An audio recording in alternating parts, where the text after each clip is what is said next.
les constructeurs. Alors, il est vrai que pour créer un objet ou bien pour créer une variable de type entier, on utilise le mot-clé int et puis le nom de la variable. L'impact, c'est que cela va permettre de réserver une case de la RAM qui permettra par la suite de stocker une valeur de type entier. La création d'un objet ne passe pas par un appel qui ressemble à ça. Je sais que j'avais parlé tout à l'heure au niveau de la vidéo précédente d'un appel à la classe de cette manière-là pour créer un objet qui s'appelle E, mais cette écriture-là ne va permettre que la création d'une référence, pas la réservation de quelques cases mémoire au niveau de la RAM. Pour réserver des cases mémoire pour les différents attributs de l'objet E, il faut par la suite appeler un constructeur. Et cela se fait de la manière suivante. Donc nous avons l'objet que nous avions créé, et puis on utilise le mot-clé new, et par la suite le nom de la classe. Étudiant, et puis les parenthèses. Donc comme vous voyez, le constructeur new étudiant, c'est une méthode. Seulement, cette méthode, elle a le même nom que la classe. Donc quand la méthode a le même nom que la classe, on appelle ça un constructeur. Et pour créer un objet, il faut absolument passer par ces deux lignes. Sinon, on aurait pu utiliser une seule ligne, c'est-à-dire créer l'objet dès sa déclaration. Donc étudiant, E1 reçoit new étudiant. Ça est équivalent à ces deux lignes.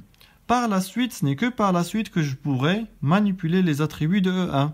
E1.id, E1.nom, E1.âge et faire appel à la méthode affichage E1.affichage.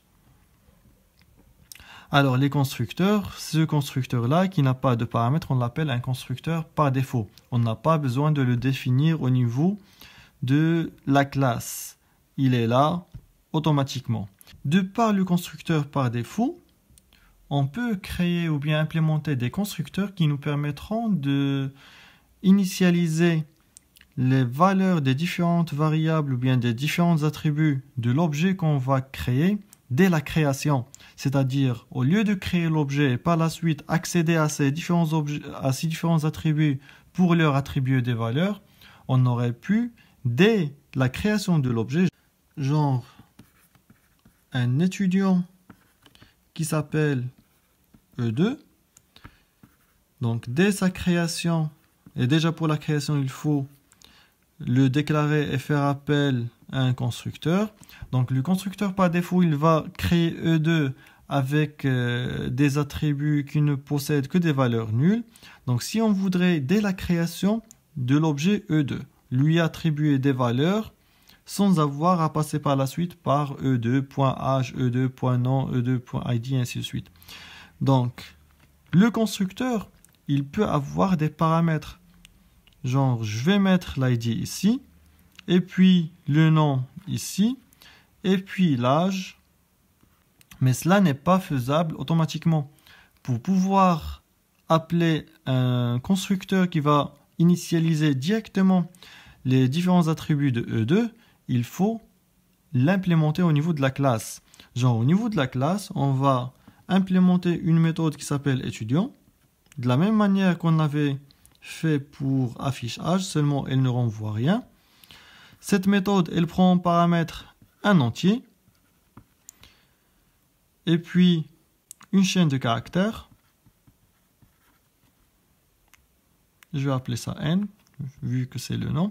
Et puis un entier, qui est l'âge. Je vais appeler ça A. Alors, cette méthode-là, qu'est-ce qu'elle va faire?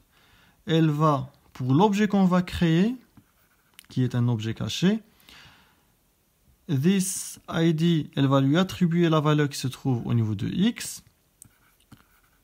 L'objet qu'on va créer, il aura comme nom